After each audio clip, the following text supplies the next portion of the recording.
All right, let's do a quick demonstration on working with elevation models and legends in ArcGIS Pro. These are a couple of really important tricks. First of all, here's my layout. I've got one map frame with two layers in it. One of them is a digital surface model. This is a half meter or 50 centimeter first return LiDAR data set showing the tops of buildings and trees. And I've got the corresponding hillshade in here.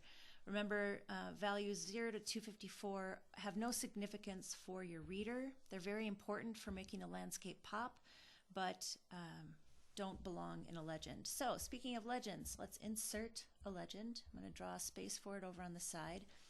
I've decided that the purpose of my map is to show Utah State University, which is in the upper west side of this raster tile. Here's Utah State. This is the island neighborhood of Logan, Utah, and the Bear River Range is starting to climb up here.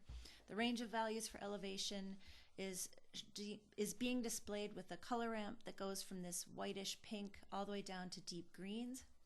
Range of values are shown here in the contents pane. The hillshade value did not come in the legend. If it does, make sure you turn it off up here where the legend items are. We don't want to include hillshade in our legends, just the elevation values.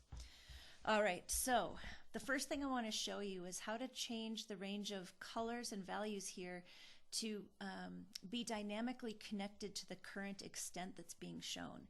Here's our map frame, and I'm showing the full raster tile right now with the full range of min-max elevation values. If I activate this map frame, so just to illustrate, this is my one raster tile with no base map behind it.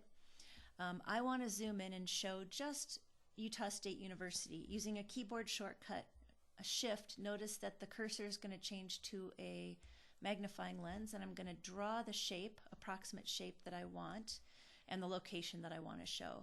And then I can make fine-tune adjustments here.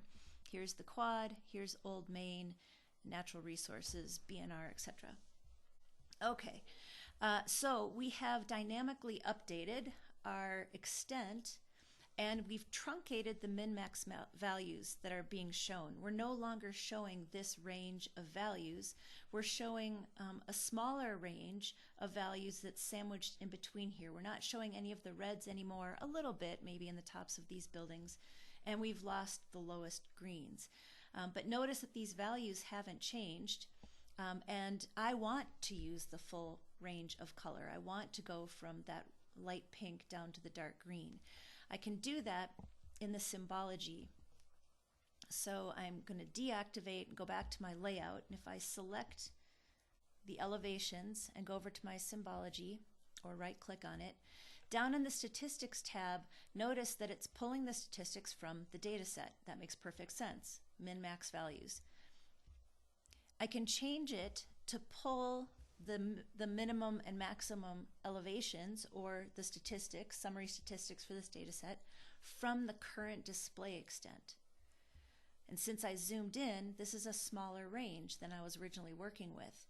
That's called a dynamic range adjustment. Notice now, once I click that, that I'm applying the full range of colors from white, light pink, down to the deepest greens where the elevation is the lowest. So I've brought that detail back into my map instead of kind of losing the variation that comes from all those different colors. But my range of values here hasn't changed. It has changed, if you notice, over here in my labels. So now it's showing that instead of 1385 to 1543 meters of elevation, I'm only showing a range of 1400 meters to 1480 meters. So I've really decreased that range of values quite a bit. I can dynamically update these values to reflect these by activating my window again. Notice that these are now updated to reflect the actual range of values in my map frame. Okay, so I'm going to get back out of my layout. Here's my legend. And I do want to use this full range of colors like I have here, but I need to dynamically update these two values to reflect the actual elevations that are being shown in my map. These are no longer correct. I hope that makes sense. So here's, I think, a really important trick to working with legends. Convert it to a graphic. So select, right-click, convert to graphic, and then I'm going to zoom in a little bit so that it's a little bit easier to see. I'm also going to ungroup the elements that are being shown. So right now I've got the layer name, I've got basically the header from the attribute table for the elevation values, but I'm missing units of measure, so I can do quite a bit to clean this up. First of all, I'm going to go, just select the whole legend again. There we go. I'm going to right click and ungroup, and now you can see from the dotted frames, I've got 5 independent elements that I can now treat differently. I can select value and just delete it because that word doesn't help us at all. I can dynamically update. I just double clicked on this. USU, let's just make it elevations. USU elevations. If your words disappear, it's because the box is too small to display them. I just shrank it down. I don't know if you can see these tiny little red dots right here. These are indicating that, that it's been truncated. So if I select this, I can make it bigger so that that shows. I might want this text to be even bigger. I can double click on it. Should activate the element window, and under text symbol I can increase this to maybe 20 points. Hit apply. The whole thing disappeared because my frame here is too small. There we go. All right, let's make this ramp much bigger. Because it's kind of silly how small it was, and then we can take these values and spread them out back to the tops and bottoms like they should be, but remember we want to change these to reflect the actual elevations that are being shown on our map. So 1543, this to read 1480.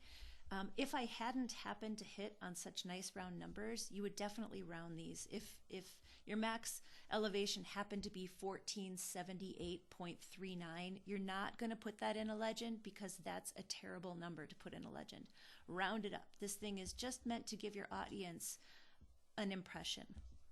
And so this one here, we came up to 1400, and this might be a good place to put my units of measure. So I just typed in meters, although you can't see it, but come on, computer.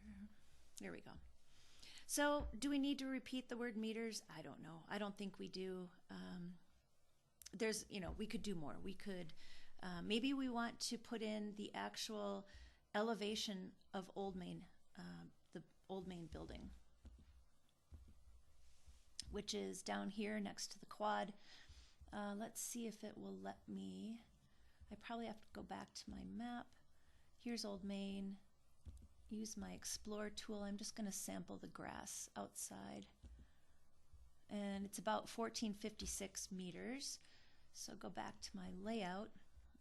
On my map, it's this orange color. So it's burnt orange, but it's not the reddish. So let's go over to my legend.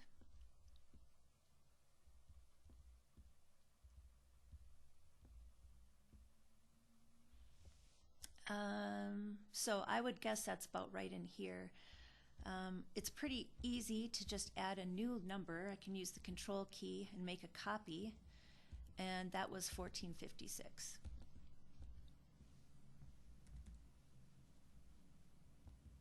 And maybe we want to label that Old Main building. Old Main elevation, 1456 meters. Okay, and then that is really clunky. We would not do that, but for demonstration purposes, I'm going to leave it there. Let's take a look at the whole page again. So again, we truncated the range of values that we were actually displaying in our map, and then dynamically distributed the color ramp, the full color ramp, over this shrunken range of values by setting in the symbology our statistics to pull dynamically from the adjusted range of values. That's why it's called a dynamic range adjustment, pulling from the current extent. And then the second thing we did, to recap, is inserted our legend, right-clicked, converted it to a graphic, then ungrouped the elements so that we could edit each of the elements independently. If you have any questions, let me know.